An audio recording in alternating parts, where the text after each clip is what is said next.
সেই টেকনাফ থেকে তেঁতুলিয়া এই যে রাষ্ট্রীয় বাহিনী পুলিশ, র্যাব, বিজিবি তারা আমাদের জনগণকে, আমাদের ছাত্রদেরকে, আমাদেরকে ধরপাকড় চালিয়ে যাচ্ছে।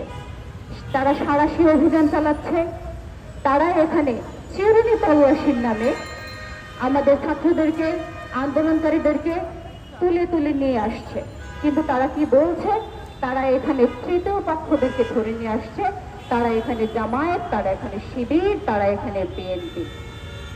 আমরা এখানে একটি কথা স্পষ্ট করে বলে দিতে চাই যে এই বৈষম্য বিরোধী ছাত্র আন্দোলন যখন শুরু হয়েছিল কোটা সংস্কারের দাবিতে, সেই দাবি একটি অরাজনৈতিক দাবি ছিল। কিন্তু সেই দাবির উপরে সরকার তার ঠ্যাঙারে বাহিনী ছাত্রলীগ দিয়ে যে পরিমাণ হামলা সংঘটিত করলো এবং তার পেটোয়া বাহিনী পুলিশকে দিয়ে কি পরিমাণ নির্মম নির্যাতন আমাদের